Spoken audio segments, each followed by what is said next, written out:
اتوانا نعنا سلام رهوان كم تسألنا لخل كبرات بيت السبي صلوت بتشايو صلوت زي تفتحو زي تفرسو أمبايل استلقوا ما تفتح زتعاز ايه تخفت صلوتن بتشايمو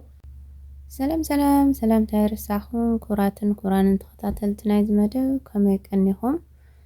انكو عنا بزمدونا بسلام متأخم داول كويه كوراتي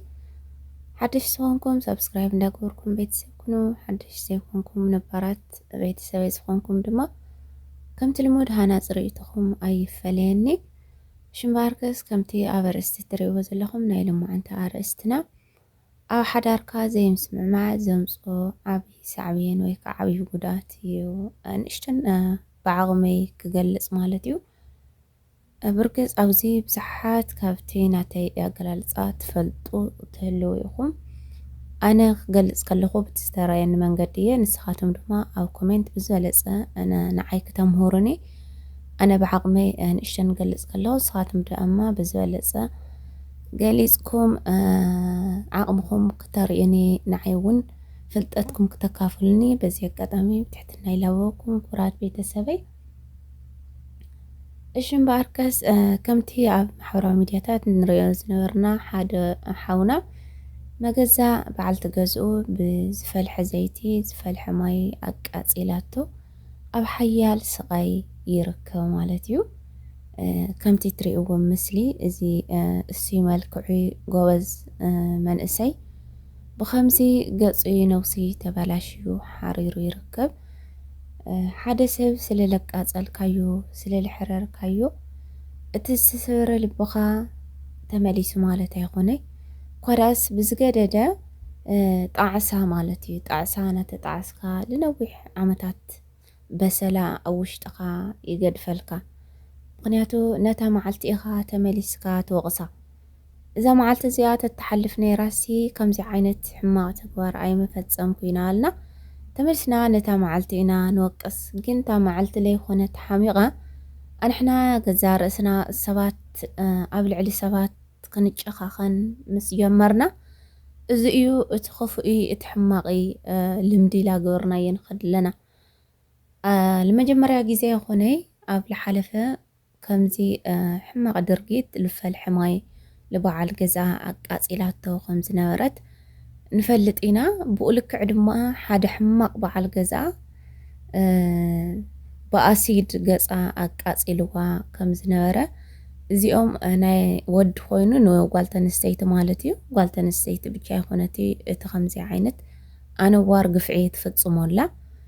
جن بزيت لما دام الكعو دق أنستيو لدق توعاتيو بمقان دما نشتن يسك فكا مالتيو قنياتو اتي كانت شاف بصحو خمزلو أدر هرت سلازخونت إنا أبزل حلفون حدا ودي بعال قزاي إيو تولو بعلا أسيد دوفيو قزا كل أكلاتا أبالاشي وارينا يينا مالتيو زي زمصو زلو قوسي ويكا زمصو زلو قلولاو وانا زي مسمع معيو بمنتاي بحساب زي مسمع مع قدنا يكوني بنزين تدفقلو زيت الفلحة تدفقلو ماي الفلحة تدفقلو قدنا يكوني زوم بتحمي فنفنات تكبرات سيون كتفتصم حدث أي تسمع معكاي بحساب أي تسمع معكاي بتكبر بقبري كسمع مع عقمخا بزملأ عقمخا بزفقدو تردو زي رد الكا ويكعزي ترد الكا انت دا أخوينا جن بخمزي نزل عالم تزلو تتصتلو زي كونكا كتفصمو زلكا بسناي سلام ويكعنيه أفتا زحرق كايا ساعات ود تخوينكا دق وصيخا طعم أير كتنافس قلتن استيت تخوين كرما تخيلكي نفسخي كتمثلي كتحس أبديو صقرخ تستخاخل ديو أب نفسخي تجزي تحمق جزي كتحلفيو تحمق جزي أنا اللي نفسي زي كون سبتايو بقى نزيسي اسكين اشتن ካብ ርእሰይ ከውፅኦ ኢልኪ እቲ ዝነበረክ ጭንቂ እቲ ዝነበረክ ሕማቕ ሓሳብ እቲ ዝነበረኪ ኣብ ውሽጥኺ ዝሓረረ በሰላም ልምጥፋእ እትገብርዮ ነገር ነብስ ክትሪት ናገበርኪ ተሕሊፍክዮ ብጣዕሚ ደስ ይብል ካብ ዘለለ እውን ያው ጓል ተንስተይቲ ንደገ ውፅእ ክትብል ሕዚ እኳ እናተለመደ እዩ ግን ብትለምዶ ፅቡቕ ስለ ዘይኮነ እየ እቲ ደገ ወፂኻ ምንፋስ ዘይብል ካብኡ ሓደ ኣማራፂ ድማ ድቃስ ክትድቅስ ተለኻ ርእስኻ ንእሽተን ናይ ዕረፍቲ ናይ ሰላም ስምዒት ስለ ዝስምዖ ኩሉ ነገር እቲ ገብረ እከይ እቲ ሕማቕ ሓሳብ ትሓስቦ ነበርካ ገዲፍካ ክትስእ ትኽእል ኢኻ ድቃስ እውን ሓደ ዓብይ መፍትሒ እዩ ኢለ እየ ከም ኣነ ከም ባዕለይ ዝሓስቦ ማለት እዩ ስለዚ ክቡራት ቤተሰብ ኣብዚ ሪኢኹም ወኢኹም ትወዲ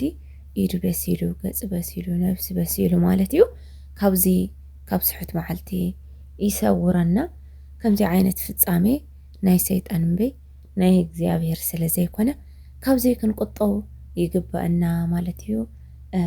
ኣብዚ ሓደ ዓብይ ነገር ክዛረቦ ዝደለኹ ግን ሓዳር ንመብዛሕትኡ ሰብ ፈተና እዩ ማለት ሓዳር ሕማቕ እዩ ማለት ኣይኮንኩን ግን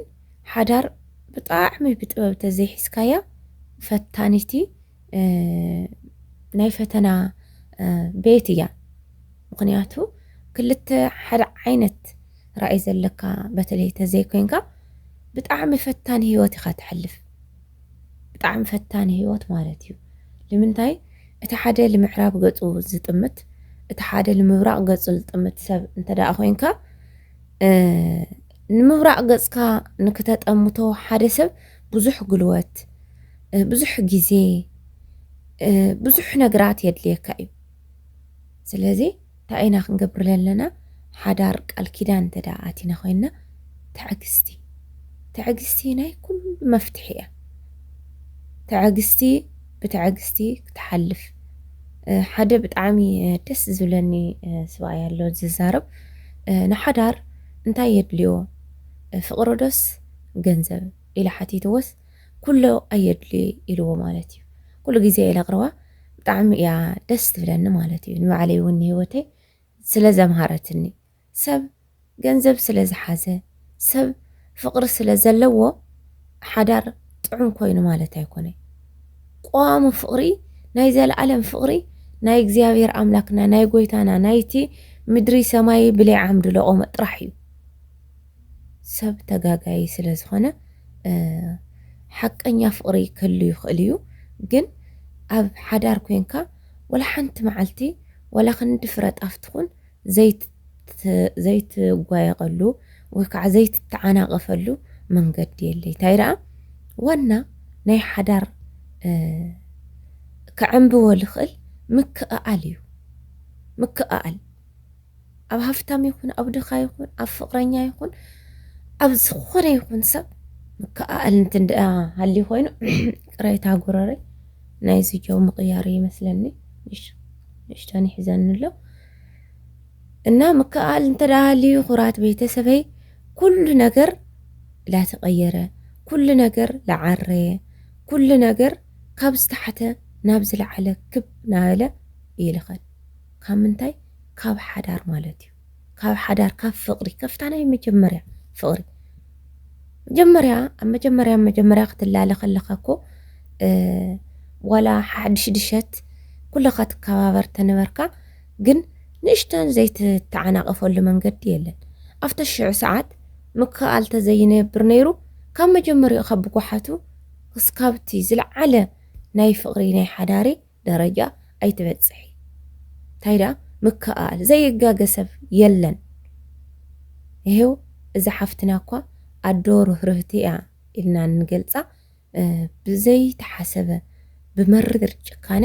ከምዚ ጌራ ኣቃጺላቶ ማለት እዩ እዚ ኣቃጺላትንያ ወዲ ጓና መሲልዋ ወዲ ጓና ጌራ ስለ ዝራኣየቶ እያ ብከምዚ ኣቃጺላትን በይ እተኾነስ ካብ ጎኑ ካብ ዓጽሙ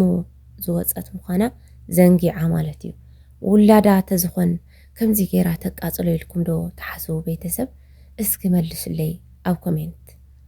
ውላዳ ተዝኸውን ዝወዲ ከምዚ ጌራ ተቃጽሎ ኢልኩም ተሓስቡ ኣነ ብወገነይ ብዙሕ ግፍዕታት ለብፅሓ ኣለዋ እየን ኣብ ዝሓለፈ እውን ርኢና ኢና ብሕሱም ጭንቂ ብጣዕሚ ስለ ዝርብሻ ዝነበረ ሓንቲ ወላዲት ትግራወይቲ ብሙቕ ሓፂን ኣሕሪራቶ ርኢና እያ ኢና ኣብ መምህር ፀጋይ ኣቕሪብዋ ነይሩ ማለት እዩ ስለዚ ኣብ ውላድካ እውን ጭካኔ ተብፅሕ ኢድኻ ግን መጠን ኣለዎ ልክዕ ኣለዎ ኣብ ውላድካስ ክንድዚ ዝኣክል ጭካኔ ኣይትፍፅሚ መብዛሕትኡ ግዜ ክንርኢ ከለና በዓል ገዝኡ ልበዓል ትገዝኡ በዓል ገዝኣ ልበዓል ትገዝኡ በዓል ትገዝኡ ልበዓል ገዝኣ ብኸምዚ ብኣፀያፊ ነገር ብኣነዋር ነገር ብመሪር ጭካኔ ክጭኻኸኑ ንርኢ መድሂና ዓለም ካብዚ ተግባር እዚ ይሓልወና ካብ ስሕት መዓልቲ የድሕነና ስለዚ ክብራት ቤተሰበይ ኣብ ሓዳርና ከምቲ ኩሉ ግዜ ደጋጊመ ኣነ ለሓዳር በቂዐ ወይ ከዓ እኹል ናይ ሓዳር ፍልጠት እኒአኒ ኮይኑ ዘይኮነሲ ግን በቃ እቲ ባዕለይ ዝወስዶ ስጉምቲ ነቲ ንዓይ ዝጠቐመኒ እየ ኩሉ ግዜ ልሕልፍ እምበይ ሓደ ሰብ ኣብዚ ምድሪ ብቑዕ ሰብ የለን ኣነ ድማ ድኸምቲ ባዕለይ ድኽመተይ ባዕለይ ስለ ዝፈልጦ ማለት እዩ እናታይ እየ ክብል ደልየ ግን ኣብ ሓዳርና ክቡራት ቤተሰበይ በቃ እቲ ሓንቲ ንዓና ብየማን መንገዲ ክትመርሐና ሓዳርና ክትዕንብበልና ትኽእል ምክእኣል ተስፋ ዘይምቁራፅ ሕዚ ከፊእና ኣሎ ሕዚ ኣኽፊእና ኣሎ ሕዚ ኣቐይሙና ኣሎ ሕዚ ጎዲእና ኣሎ ሕዚ እቲ ዝደለኽዎ ነገራት ንኸይገብር ዓፂና ኣሎ ግን እግዚኣብሔር ኣምላክ ዘቕመጠለይ ፅባሕ ንግሆ ካብዚ ዝበለፀ ህይወት ክህልወኒ ይኽእል እዩ እስኪ ተስፋ እስኪ ዓቕሊ እስኪ እታ ላይ ልሙዓንቲ ሕማቕ ሓሳብ ትመፀንላሲ ንዓይኒ ጥቕሚ ድያ ንዓይኒ ጉድኣት ድያ ንመን እያ ኢልና ደው ኢልና ክንሓስብ ይግብአና ክቡራት ቤተሰበይ ኣብዚ ብጣዕሚ እቲ ግዜ ባዕሉ እቲ ሰብ ይፈታን ኮይኑ ግን ከዓ እቲ ግዜ እውን ፅቡቕ ኣይኮነን እኒኦ ፀላእ ሰናያ ዝበዝሖ ካብ ናብ መንገዲ እግዚኣብሔር እንጓዓዝ ናብ መንገዲ ዲያብሎስ እንጓዓዝ ዝበዝሖ እዩ እሞ ደው ኢልና ክንሓስብ ካብኡ ድማ እቲ ዋና ንዓና ሰላምን ረህዋን ከምፀልና ልኽእል ክቡራት ቤተሰበይ ጸሎት ብቻ እዩ ጸሎት ዘይትፈትሖ ዘይተፍርሶ እምባ የለን ዝተለቆመ ትፈትሕ ዝተዓፀየ ትኸፍት ጸሎትን ብቻ እያ እሞ ብዝኸኣልናዮ ጸሎት ንግበር ጾምና ብሰላም ጀሚሩ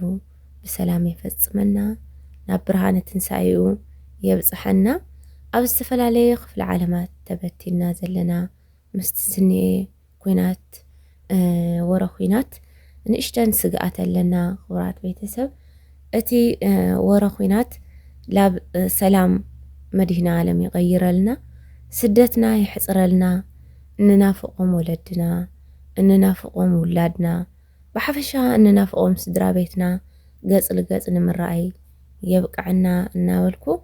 ብኻሊእ ፕሮግራም ብኻሊእ ርእስቲ ክንራኸብ ኢና ክስካብ ሽዑ ሰሰናይሁ ንኩሉ ወዲ ሰብ ይኹን